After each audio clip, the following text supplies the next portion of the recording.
नमस्कार, आप देख रहे हैं NBC 24। मैं हूं आपके साथ मानसी।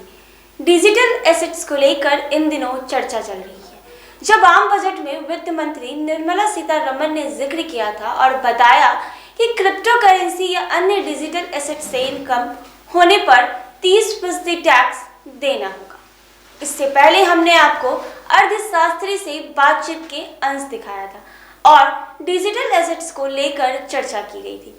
बता दें कि लिहाजा अब समझते हैं कि कैसे डिजिटल एसेट्स के रूप में इन्वेस्ट किया जा सकता है। आपको बता दें कि इसके लिए हमने बात की CEO आशीष अग्रवाल से। उन्होंने क्या कुछ बताया है डिजिटल एसेट्स को लेकर, कौन कौन सी बातों को ध्यान रखने की जरूरत होगी और इन्वेस्ट करने से पहले आप देख लें। सर, क्रिप्टो करेंसी को लेकर या डिजिटल एसेट्स जो भी है, आम बजट पेश हुआ संसद में या राज्यसभा में, तो वहाँ पे चर्चा हुई कि इस पर भी 30% टैक्स देने होंगे अपने कमाई के हिस्से से। लेकिन अब बात यहाँ पे कि लोग समझ नहीं पा रहे हैं कि इसमें कैसे इन्वेस्ट करने के लिए कौन सी चीज़ों पर ध्यान रखना चाहिए इन्वेस्ट करने का। देखिए, बिटकॉइन हो या क्रिप्टो करेंसी है या डिजिटल करेंसी है, वो एक निवेश है जो एक जोखिम भरा निवेश है। और अभी भारत सरकार ने अभी इसको पूर्णतः मान्यता नहीं दी है। सरकार ने इस बजट में घोषणा की है कि रिजर्व बैंक ऑफ इंडिया एक डिजिटल रुपये लाएगी।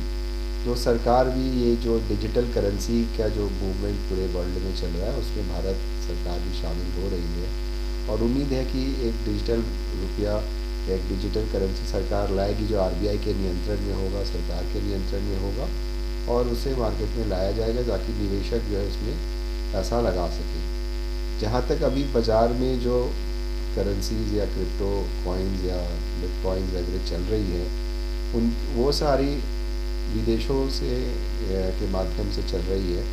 अलग अलग एक्सचेंज या प्लेटफॉर्म के माध्यम से लोग ऑनलाइन अप्लाई कर रहे हैं, बट उसका भारत सरकार पे कोई बेस नहीं है, भारत सरकार का उस पर नियंत्रण नहीं है।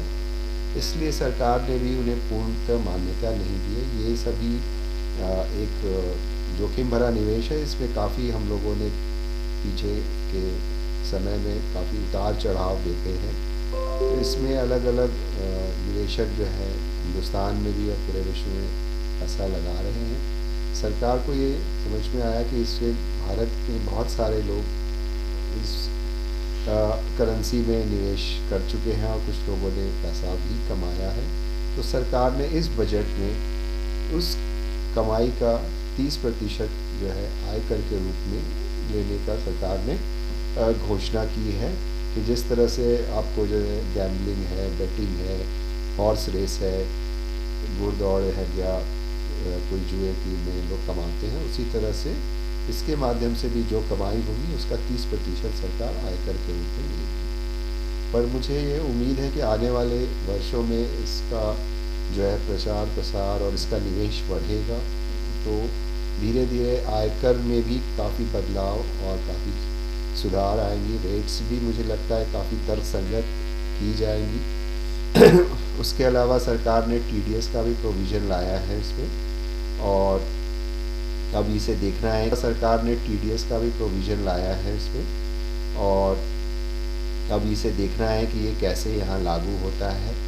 और जो बाहर की करेंसीज़ हैं या जो एक्सचेंजेस हैं जो यहाँ काम कर रही हैं, उनके ऊपर इसे कैसे लागू किया जाएगा और किस तरह हिंदुस्तान में इसको करते हैं। इस पर उम्मीद है कि सरकार जल्दी ही और गाइडलाइंस भी इशू करेगी। आने वाले टाइम में आपको क्या लगता है कि क्रिप्टो करेंसी या डिजिटल करेंसी का भविष्य है और लोग अभी की तुलना में ज़्यादा इन्वेस्ट करेंगे या फिर कम इन्वेस्ट करेंगे? देखिए, सरकार का फोकस डिजिटल इंडिया पर है। डिजिटलाइजेशन हुआ है। सरकार जो है खुद चाहती है कि अभी आपने देखा होगा कि भारत में भीम ऐप, UPI, गूगल पे, ये सारे पेमेंट्स जो है में हम अभी विश्व में बहुत आगे हैं, और सरकार भी इसे काफ़ी प्रोत्साहन दे रही है। तो उसी तरह से जब चीज़ें डिजिटल और लेन देन की तरफ जा रही है, नकदी का प्रचलन कम हो रहा है की कोशिश कर रहे हैं, और आने वाली जो जनरेशन है, पीढ़ी है, वो भी कंप्यूटर, मोबाइल काफ़ी इस्तेमाल कर रही है। और डिजिटल ये उम्मीद बनती है कि जैसे रिज़र्व बैंक भी एक डिजिटल रुपया लाने का उन्होंने इस बजट में प्रस्ताव पेश किया है सरकार ने कि वो आरबीआई उसको नियंत्रण करेंगे, रिज़र्व बैंक ऑफ इंडिया। तो ये उम्मीद है कि आने वाले प्रचार प्रसार और उसके माध्यम से लेन देन भुगतान भी बढ़ेगा और ये एक आने वाले समय में एक अच्छा एक पॉजिटिव सोच है और इसका सभी लोग स्वागत भी करते हैं। तो आपने देखा कि आशीष अग्रवाल ने क्या कुछ बताया। इसी तरह की छोटे बड़े खबरों के साथ देखते रहे NBC 24।